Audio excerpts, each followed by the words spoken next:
Welcome to Nightfall Sleep Radio. Tonight, we're taking a journey that spans 5,000 years. Thank you for spending this evening with us and exploring one of humanity's most enduring mysteries. Our weekly sleep stories are designed to help you relax, unwind, and let your mind wander through the mysteries of the past. Before we begin, take a moment to settle in. Find a comfortable position.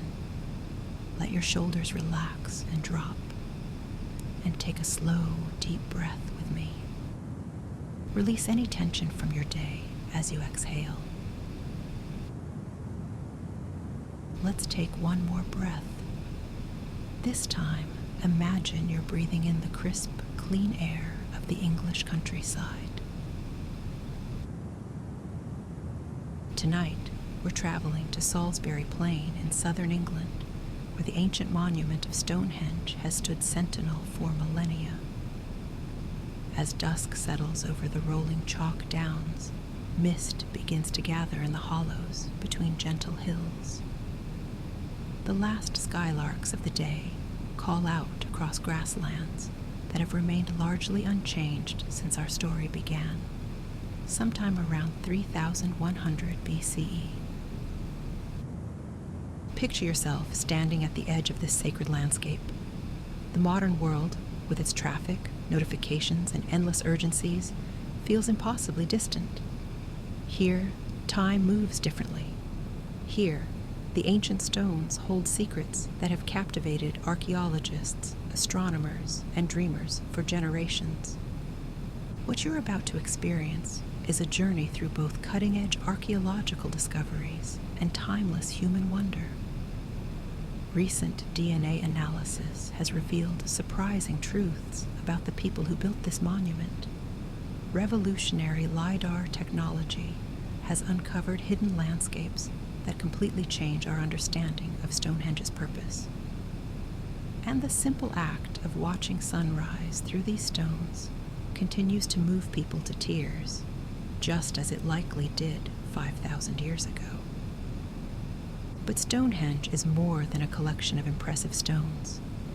It represents something profound about human nature, our need to create something that will outlast us, our desire to mark the passage of time, and our eternal quest to understand our place in the cosmos.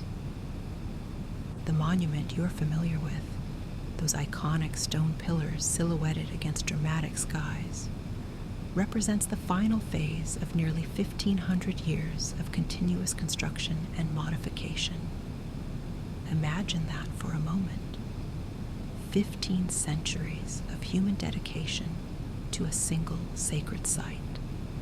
That's longer than Christianity has existed in Britain. It's longer than many entire civilizations. To put this in perspective, when the first earthwork circle was being dug at Stonehenge around 3100 BCE, the Great Pyramids at Giza hadn't even been dreamed of. Mesopotamian cities were just beginning to flourish. And yet, already, the people of Neolithic Britain possessed the vision, organization, and astronomical knowledge to begin creating something extraordinary. Tonight, we'll walk among these ancient builders. We'll explore recent discoveries that have revolutionized our understanding of who they were and how they lived. We'll witness the breathtaking precision of their astronomical alignments. We'll follow the epic journey of the Bluestones from Welsh quarries to Salisbury Plain, a feat of logistics and devotion that still astounds archaeologists today. And we'll discover that Stonehenge was never meant to stand alone.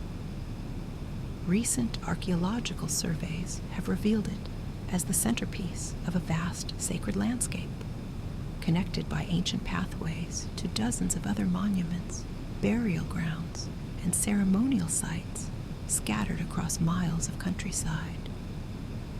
But perhaps most remarkably, we'll explore how this ancient monument continues to resonate with people today. Every year on the summer solstice, thousands gather to watch the sun rise through the heelstone, just as countless generations have done before them. Modern druids conduct ceremonies here with the same reverence their predecessors might have felt. Archeologists make new discoveries each year, each revelation deepening rather than solving the mystery. As we begin our journey, imagine yourself approaching these stones as darkness settles over Salisbury Plain. The temperature is dropping slightly, just enough to make you grateful for a warm cloak. Above you, the first stars are becoming visible in a sky unpolluted by electric light. The Milky Way stretches overhead like a cosmic pathway, the same river of stars that guided ancient navigators and inspired temple builders across the globe. You're walking along a path that has been traveled for thousands of years. Your footsteps follow routes taken by Neolithic farmers, Bronze Age traders, Roman administrators, medieval pilgrims, and countless visitors drawn by the same sense of mystery and wonder that brings you here tonight. And there, emerging from the mist and twilight shadows, stand the stones themselves. Even in darkness, they command attention. These aren't just rocks. They're carefully selected, precisely positioned monuments to human ambition and ancient wisdom. Some weigh more than 50 tons. Others traveled hundreds of miles to be here. All of them were placed with an astronomical precision that speaks to sophisticated understanding of celestial mechanics. As you draw closer, you can almost hear the whispers of the past, the voices of the builders, the chants of ancient ceremonies, the quiet conversations of families who traveled here from across Britain and beyond, seeking healing, spiritual connection, or simply to witness something magnificent. Tonight, we become part of that long procession of seekers. We'll listen carefully to what the stones can tell us about the remarkable people who created them, the sophisticated society that sustained their construction, and the enduring human impulse to reach towards something greater than ourselves. So settle back and let's step through the mists of time to meet the builders of Stonehenge.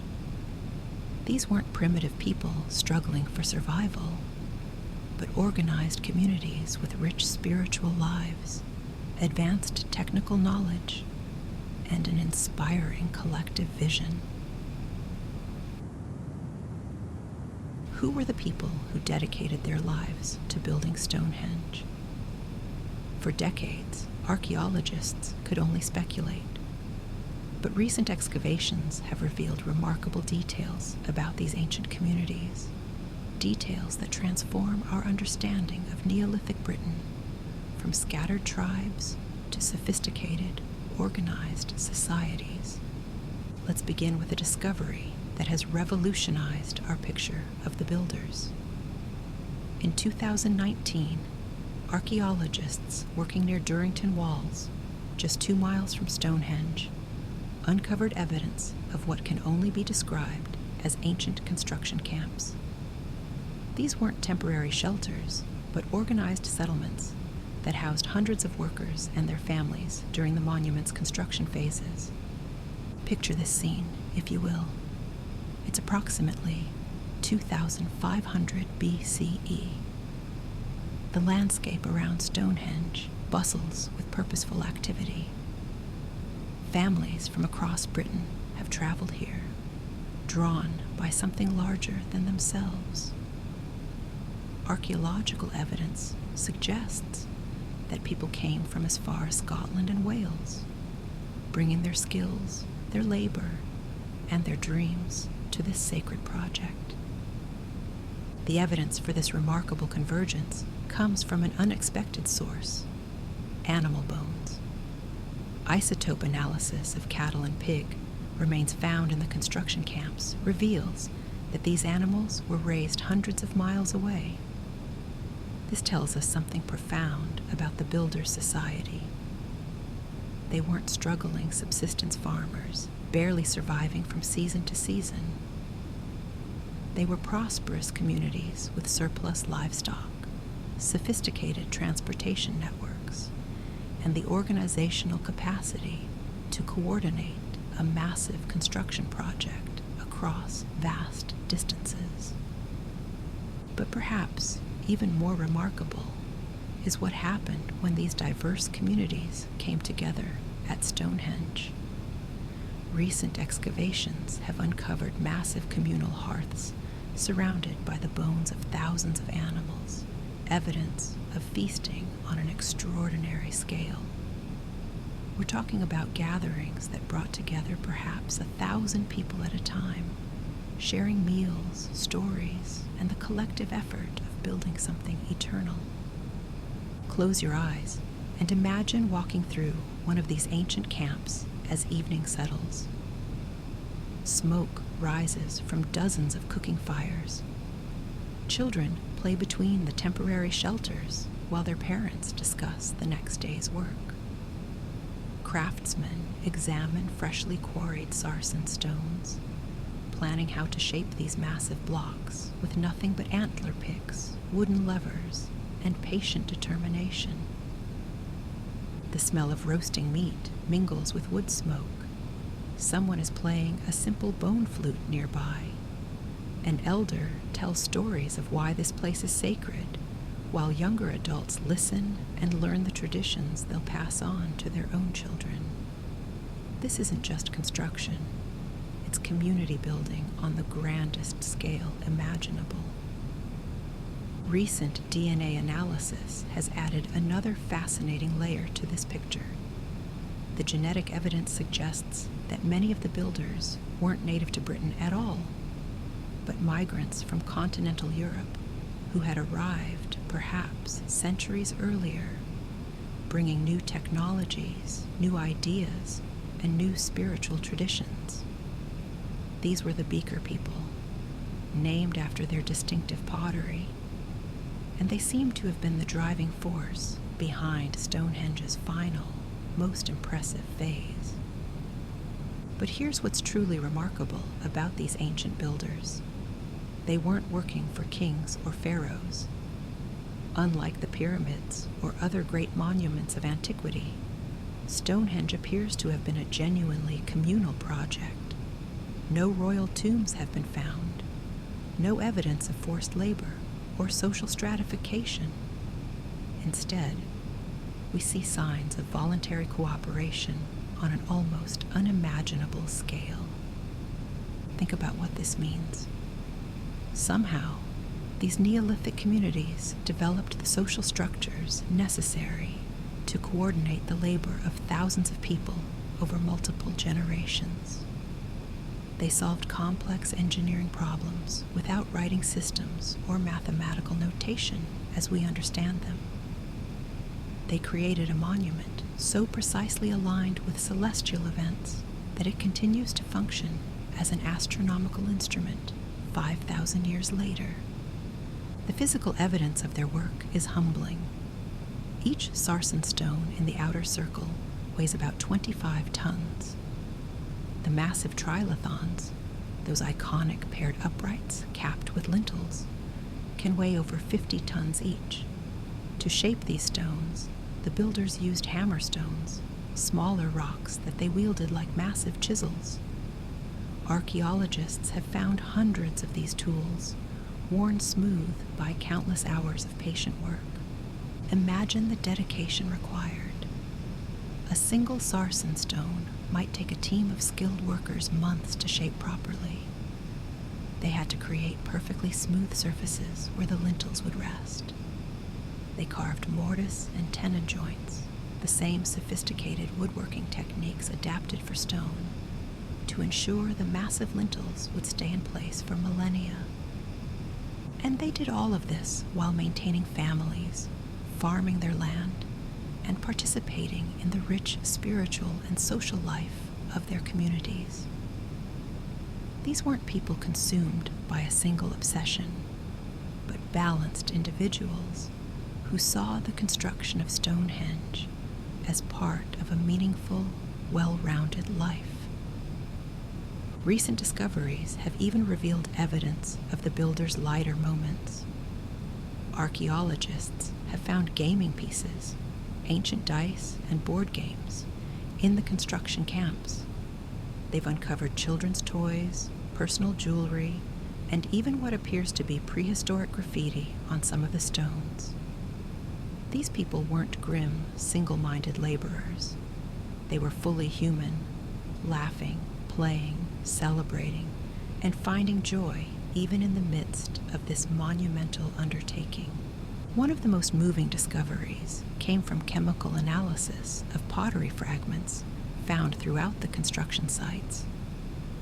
The residues reveal that these vessels once contained dairy products, porridge made from various grains, and even fermented beverages. Picture families sharing meals together at the end of long working days, children running between the adults, elderly grandparents sharing wisdom about stoneworking techniques passed down through generations. But perhaps the most remarkable thing about these builders is something we can only sense in the monument itself: their profound sense of the future. They were creating something they knew would outlast them by centuries, perhaps millennia. Every decision they made, from the selection of stones to the precise positioning of each element, was made with future generations in mind. Think about that level of long-term thinking.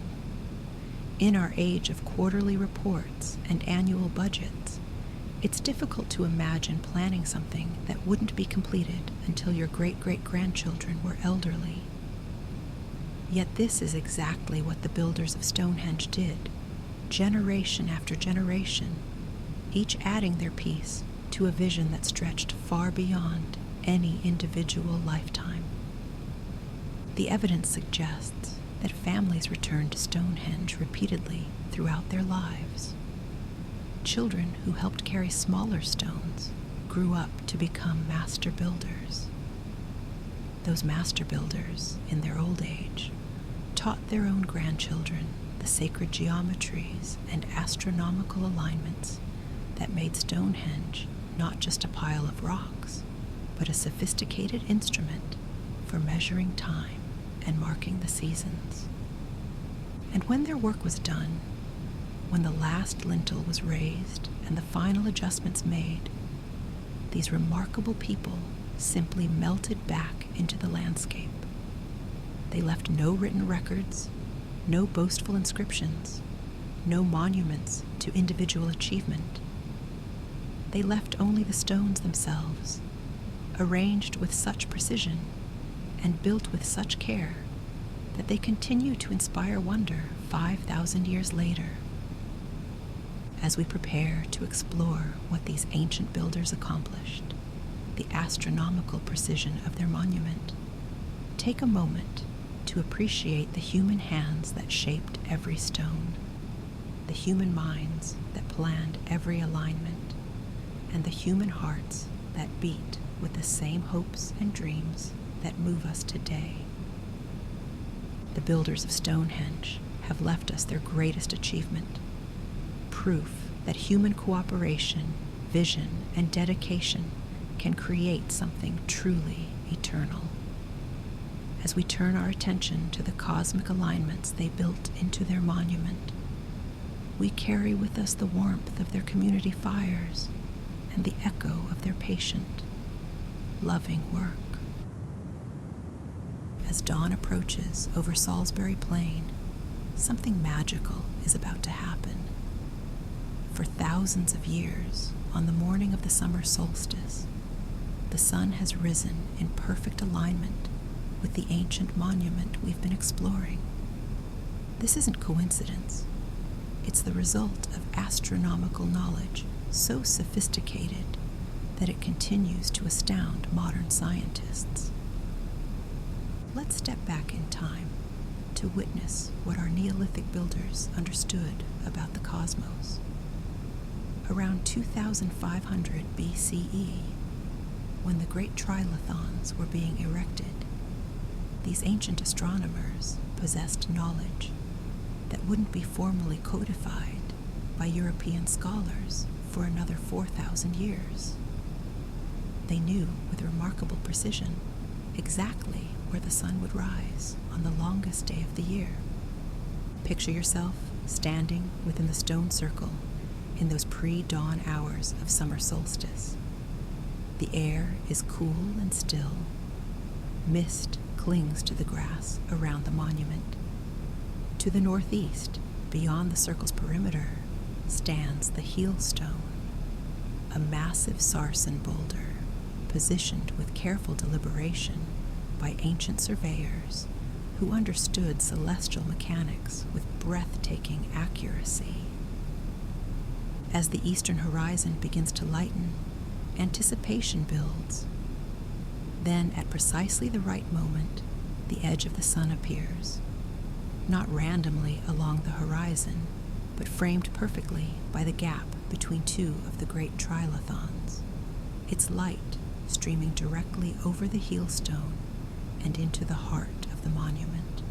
This alignment is so precise that even today, 5,000 years later, crowds gather every June 21st to witness this ancient astronomical event.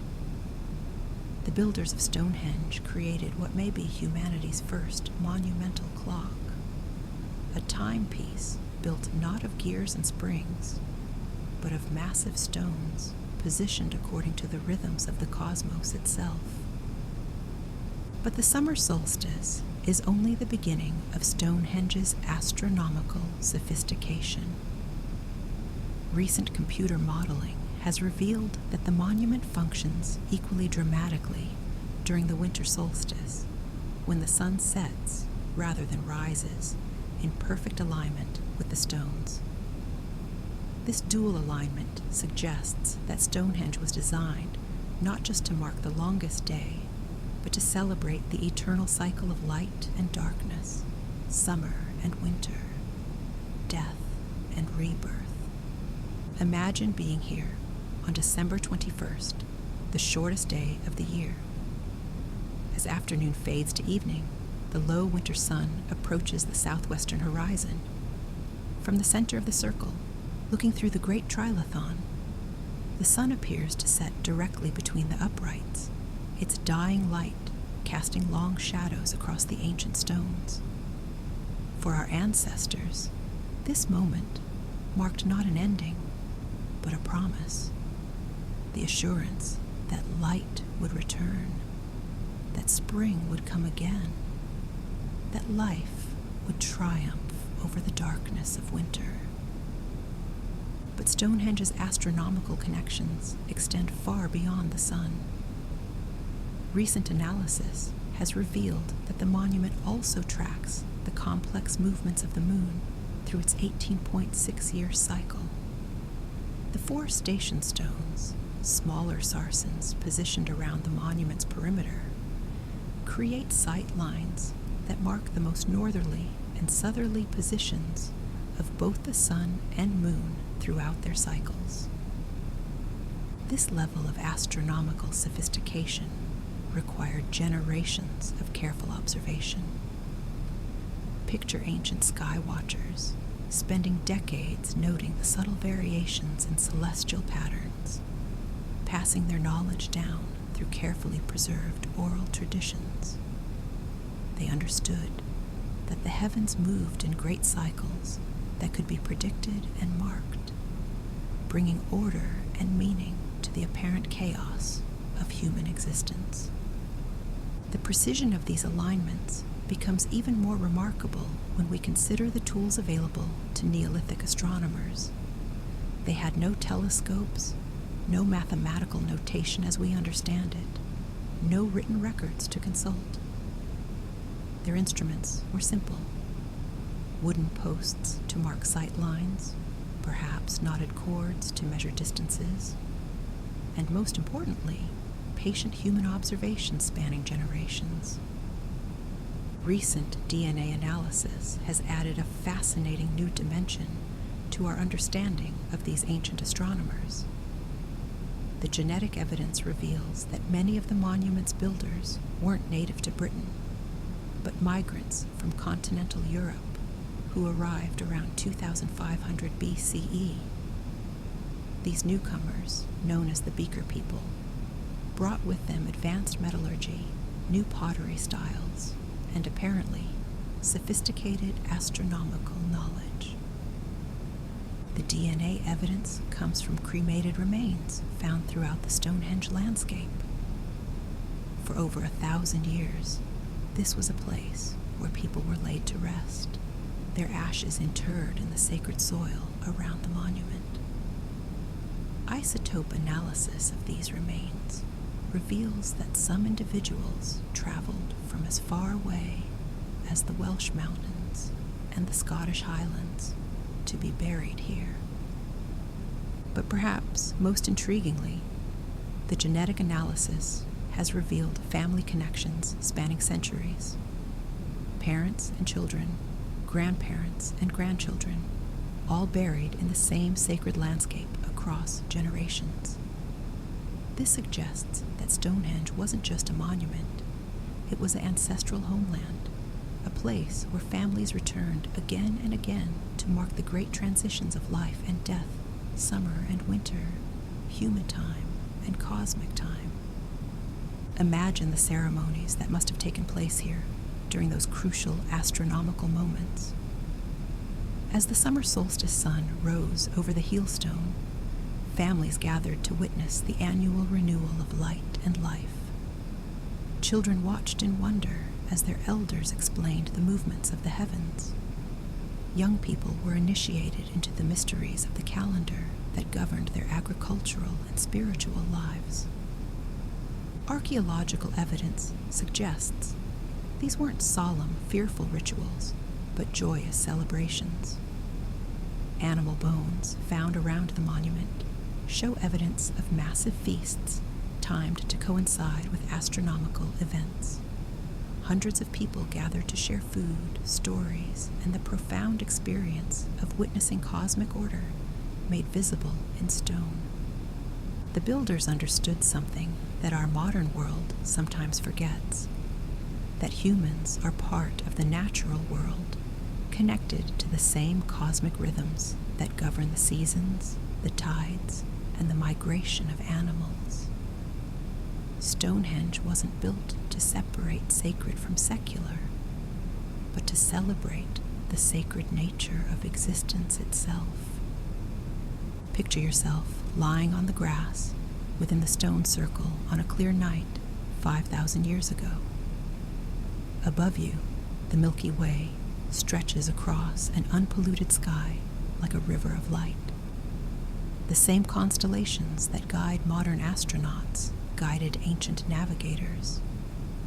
The same moon that influences today's tides pulled at the emotions of Neolithic families gathered here for sacred ceremonies.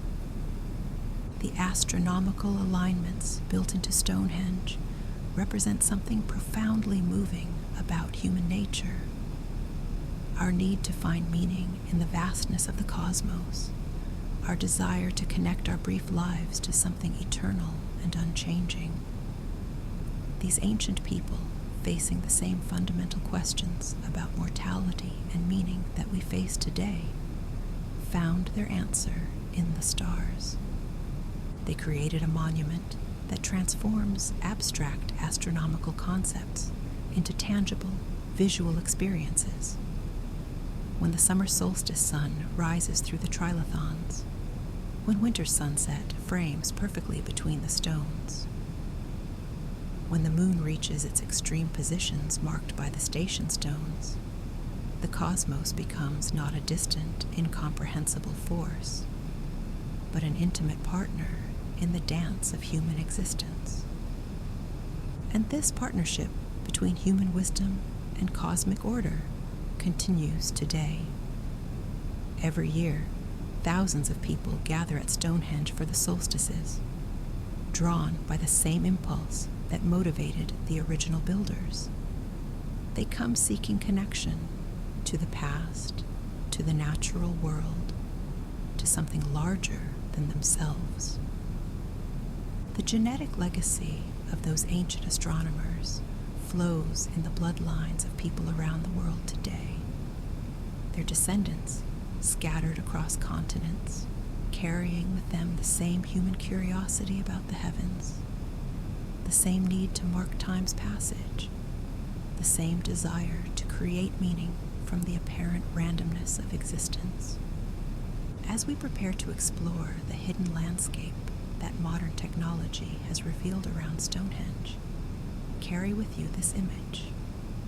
Ancient families gathering under star-filled skies, children learning to read the cosmic calendar written in stone, and the eternal human quest to understand our place in the vast, beautiful, and ultimately comprehensible universe.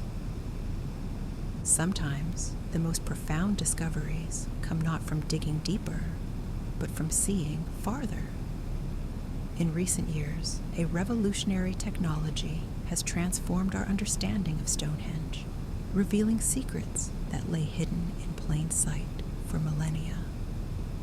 This technology, called LiDAR, uses laser light to peer through vegetation and surface features, creating detailed maps of ancient landscapes that human eyes could never detect. LiDAR stands for light detection and ranging, and when archaeologists first trained these sophisticated instruments on the Stonehenge landscape, they discovered something extraordinary. The monument we thought we knew, those iconic stone circles standing in splendid isolation, was actually the centerpiece of a vast, interconnected sacred landscape that stretched for miles in every direction. Picture an aircraft flying slowly over Salisbury Plain, its LiDAR sensors sending out millions of laser pulses every second.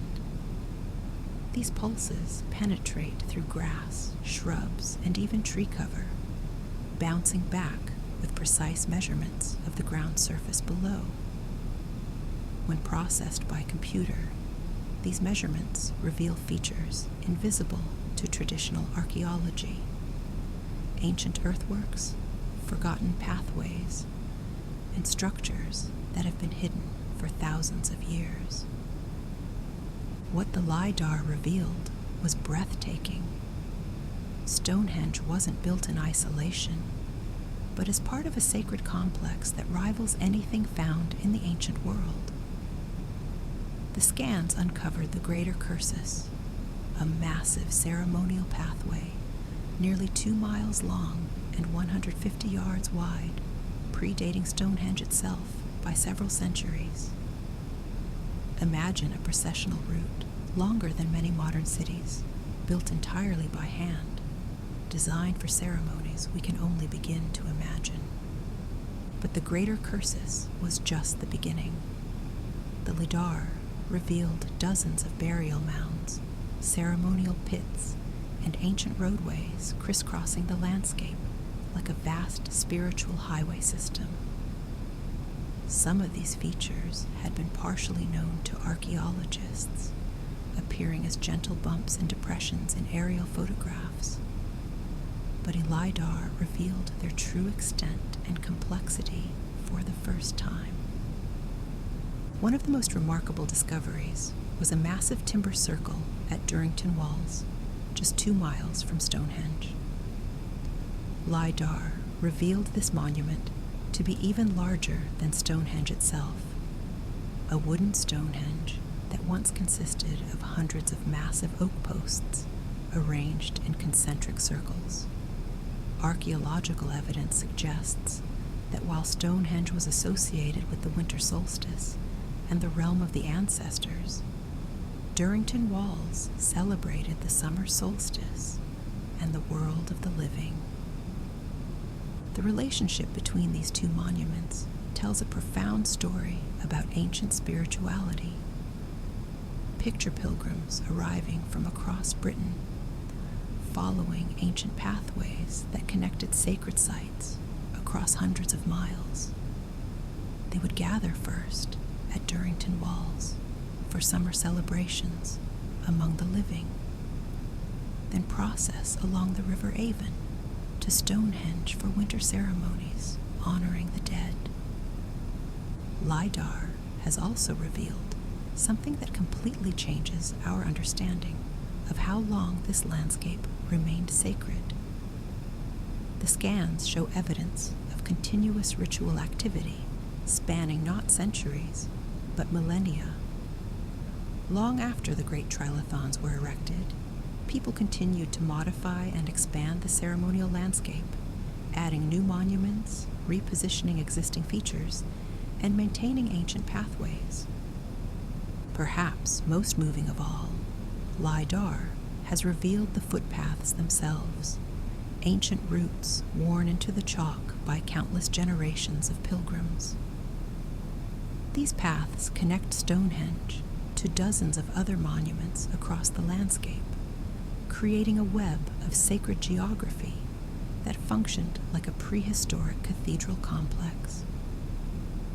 Walking these ancient paths today, many of which are still visible as country footpaths and bridleways, you're literally following in the footsteps of people who lived 5,000 years ago. The same routes that brought Neolithic families to Stonehenge for seasonal ceremonies continue to guide modern visitors seeking their own connection to this timeless place. And this brings us to one of the most beautiful aspects of Stonehenge's story: the continuity of human reverence that extends from ancient times to the present day. Every year on the summer and winter solstices, thousands of people gather at Stonehenge to witness the sunrise and sunset alignments that have marked these crucial days for millennia. Among these modern pilgrims are members of various Druid orders, spiritual communities that seek to honor ancient Celtic and pre-Celtic traditions. While their practices may differ from those of the original Stonehenge builders, their presence creates a living bridge between past and present, maintaining the sacred nature of this landscape in ways that would likely resonate with its ancient creators. Modern Druids approach Stonehenge with the same reverence that motivated its builders. They come seeking connection to the natural world, marking the passage of seasons and honoring the cycles of life and death that govern all existence.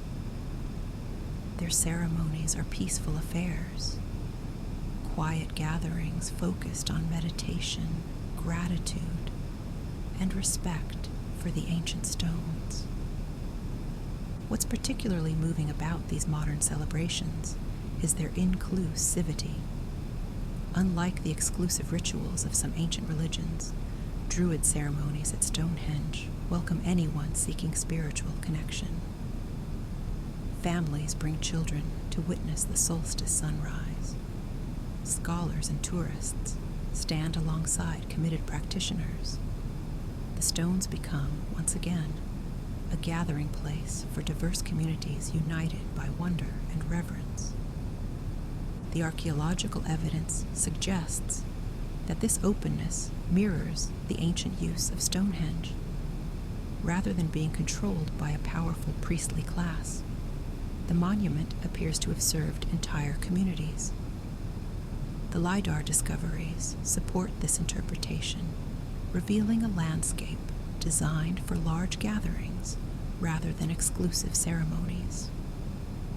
English Heritage, the organization that manages Stonehenge today, works closely with Druid communities to ensure these modern ceremonies can continue while protecting the ancient stones. It's a delicate balance between preservation and living tradition, one that recognizes Stonehenge not just as a historical artifact, but as a place that continues to hold spiritual significance for people today. Picture yourself attending a modern winter solstice celebration at Stonehenge. It's still dark when you arrive, joining hundreds of others gathered in respectful silence around the ancient stones. Druids in simple robes offer quiet blessings. Families huddle together for warmth. Everyone waits patiently for the moment when the sun will set in perfect alignment with the trilithons, just as it has for 5,000 years. As the sun appears on the horizon, moving slowly toward its appointed place between the stones, a hush falls over the crowd. This is the same moment that ancient families witnessed, the same alignment that Bronze Age astronomers calculated, the same cosmic event that has marked the turning of the seasons since before written history began. And when the sun reaches its precise position, when its light streams through the stones exactly as the ancient builders intended, there's often a spontaneous moment of shared wonder. Druids and tourists, scholars and families, all united in the recognition that they're witnessing something that connects them to the deepest currents of human experience. The LiDAR discoveries have revealed that this sense of connection isn't just sentiment, it's literally built into the landscape. The ancient pathways that brought pilgrims to Stonehenge 5,000 years ago still function today. The sight lines that marked celestial events for Bronze Age astronomers still work with perfect precision. The acoustic properties of the stone circle still create the same resonant effects that may have accompanied ancient ceremonies. Modern Druids often speak of Stonehenge as a thin place, a location where the boundary between past and present, between earth and sky, between human and divine, becomes permeable. The LiDAR discoveries suggest that this quality isn't mystical but architectural, literally designed into the landscape by ancient builders who understood something profound about creating spaces for spiritual connection. As we prepare to explore another mystery revealed by modern technology, the incredible journey of the Bluestones, we carry with us this image of continuity. Ancient pathways still walked today, celestial alignments still precisely marking the seasons, and human hearts still stirred by the same wonder that motivated the builders of this extraordinary monument. Deep in the Preseli Hills of southwestern Wales, ancient quarries scar the landscape where something extraordinary began nearly 5,000 years ago. Here, in these remote mountains overlooking the Irish Sea, Neolithic craftsmen selected specific stones for a journey that would span 150 miles and capture the imagination of archaeologists for centuries to come. These are the Bluestones of Stonehenge, smaller than the massive local sarsens, but infinitely more mysterious. Unlike the gray sandstone giants that dominate the monument today, the Bluestones shimmer with subtle blues and greens when wet, and possess acoustic properties that make them ring like bells when struck. But their most remarkable quality isn't what they are, it's where they came from. Recent geological analysis has pinpointed the exact quarries where many of these stones originated. Archaeologists have found evidence of Neolithic quarrying operations, stone wedges, working platforms, and debris from shaping activities that date to around 3000 BCE, roughly the same time the Bluestones arrived at Stonehenge. But here's what makes this discovery so remarkable. These weren't casual choices. The ancient quarrymen didn't simply select the nearest suitable stones. They specifically sought out particular types of bluestone from different outcrops across the Preseli Hills, as if following a shopping list written in stone. Some came from Carn Godog, others from Craig Rossi Phelan, still others from sources scattered across miles of Welsh mountainside. Picture the planning required for such an undertaking. Teams of experienced quarrymen working in the Welsh mountains, carefully selecting stones according to criteria we can only guess at. Perhaps they chose rocks with specific acoustic properties, or particular colors, or symbolic significance known only to ancient traditions. Each stone was shaped and prepared before beginning its epic journey to Salisbury Plain. The logistics of moving these stones, some weighing up to 4 tons each, across 150 miles of Bronze Age, Britain represents one of the most ambitious transportation projects in prehistoric Europe. No roads existed as we understand them. No wheeled vehicles were available. Yet somehow, using only human ingenuity, ropes, wooden rollers, and perhaps primitive boats, ancient communities managed to transport dozens of these massive stones across rivers, mountains, and valleys. The most likely route, reconstructed by archaeologists, follows an epic path from the Welsh quarries to the English monument. Picture the blue stones being dragged down from the Preseli Hills to the coast, then loaded onto sturdy boats capable of carrying multi-ton cargo. These vessels would have hugged the Welsh coastline, navigating treacherous waters around the southwestern tip of Wales before entering the Bristol Channel. From there, the journey becomes even more remarkable.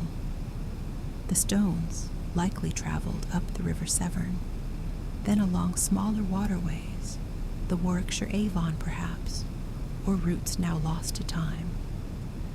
Each river crossing would have required careful planning, specialized equipment, and the cooperation of communities along the route who understood the sacred nature of this cargo.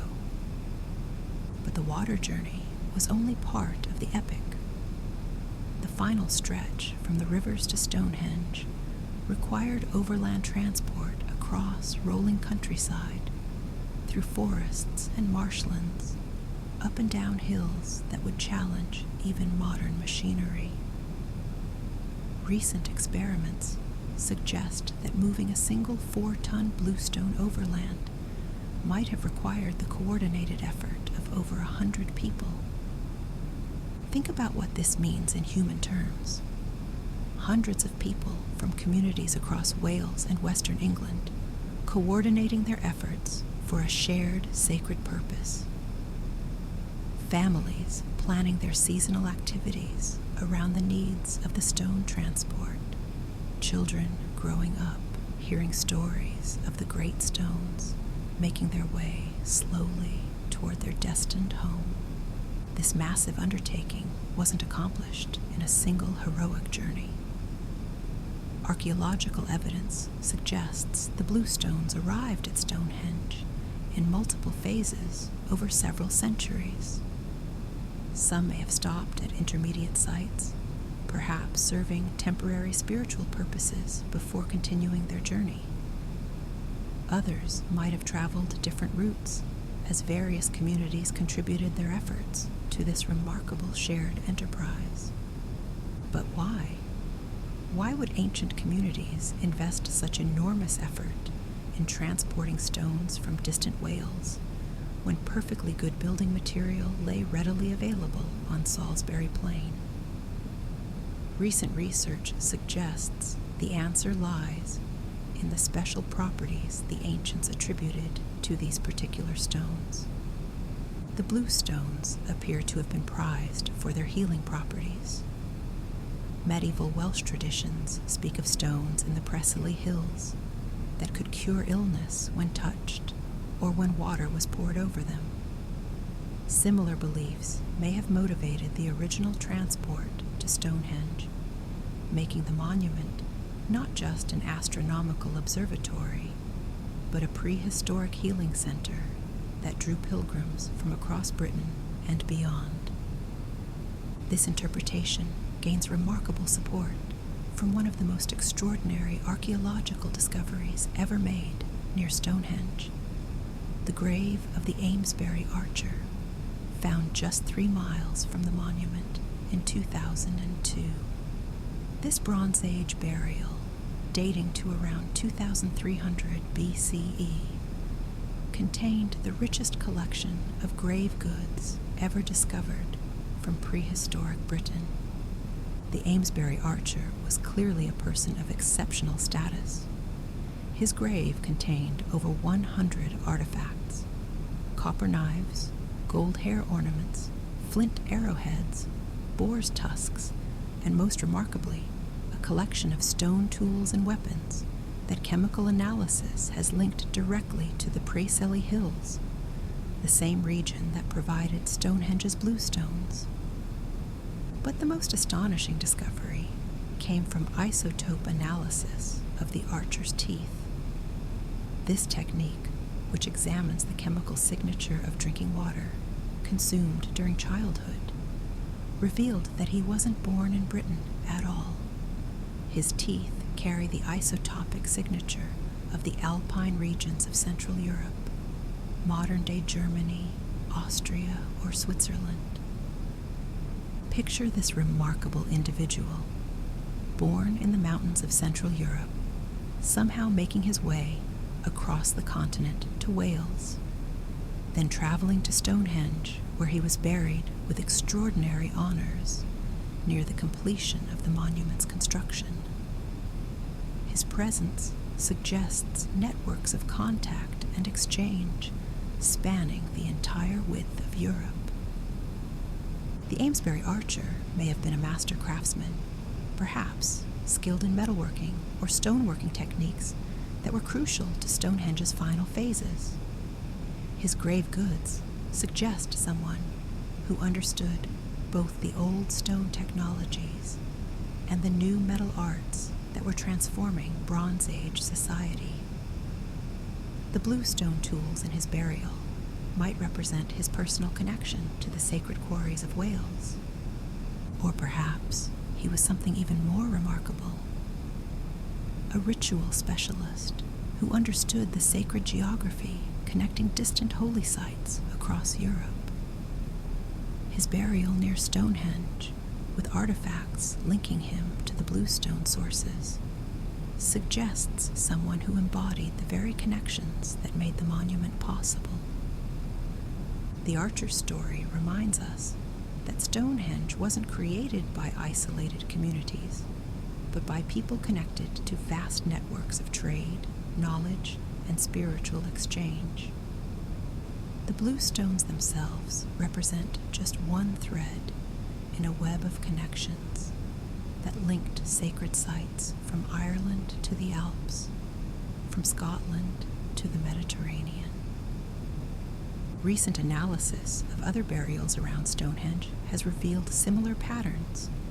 Individuals from distant regions drawn to this sacred landscape by its reputation for healing, astronomical wisdom, or spiritual power.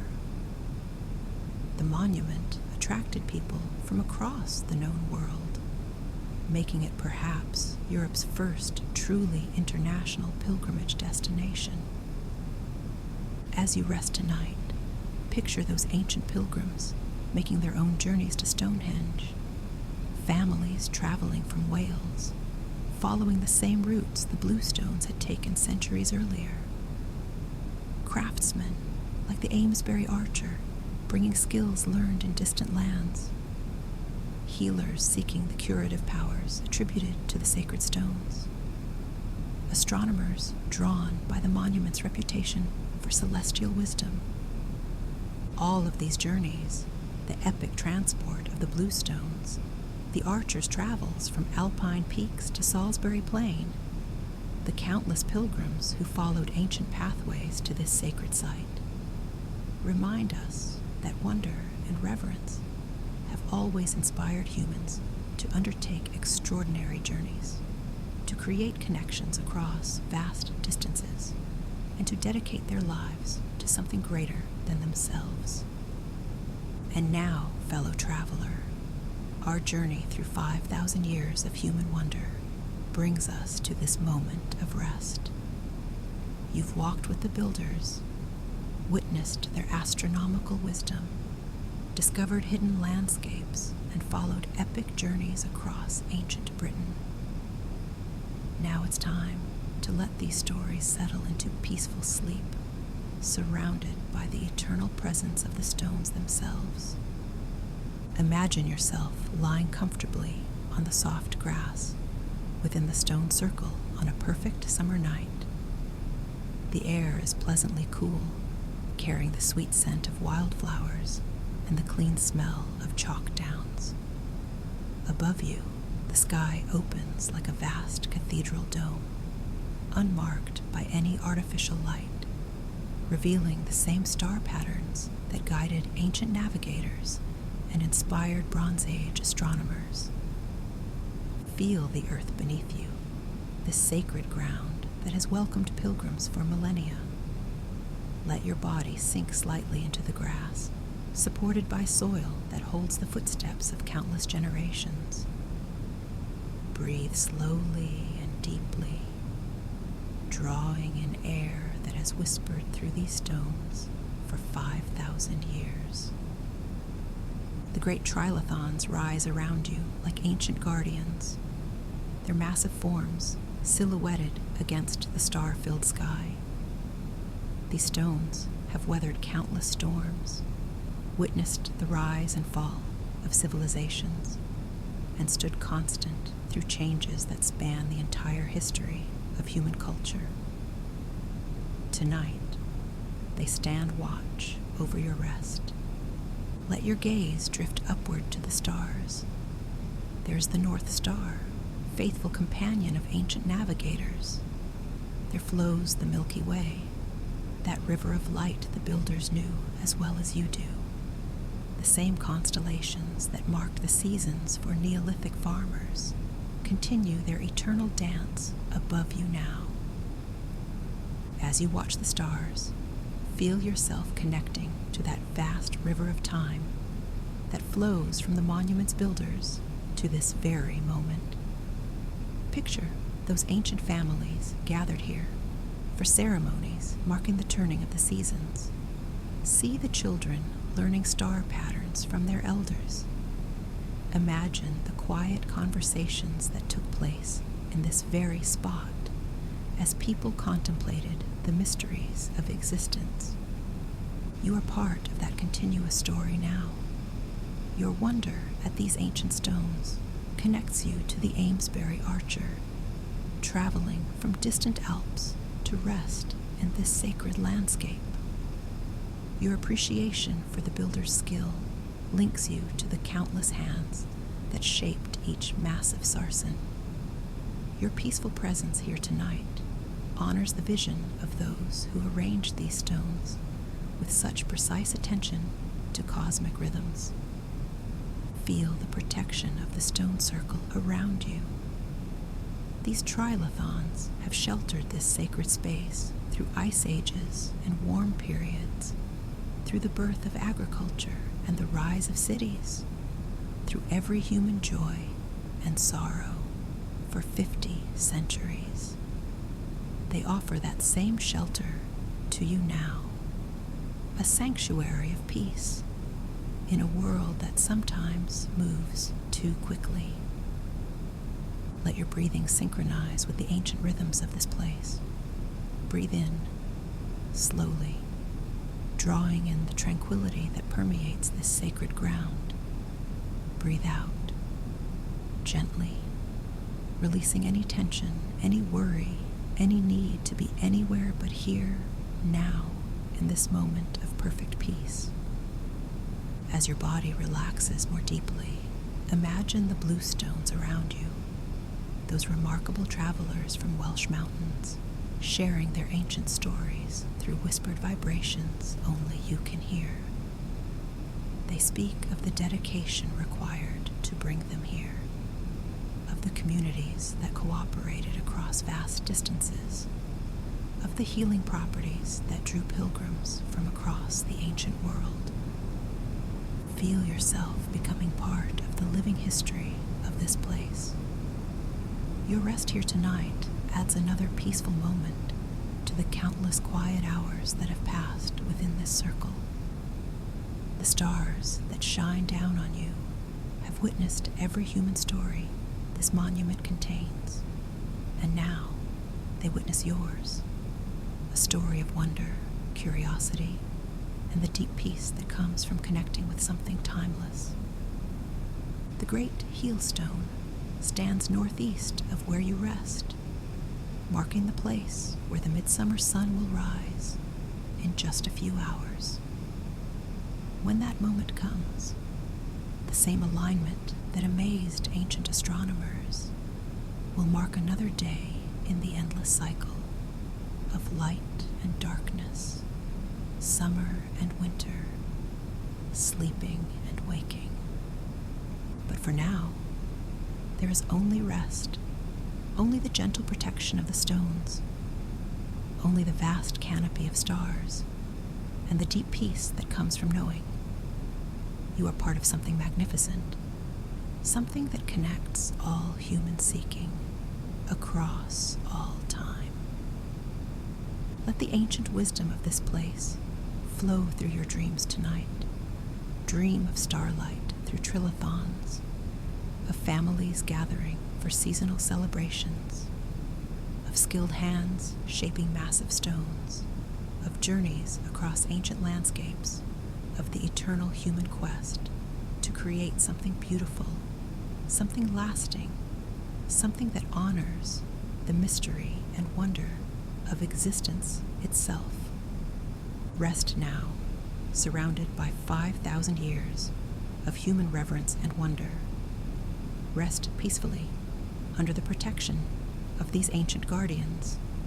Rest deeply, connected to the timeless rhythms of earth and sky, of seasons and stars, of the eternal dance between human hearts and the vast cosmos that holds us all.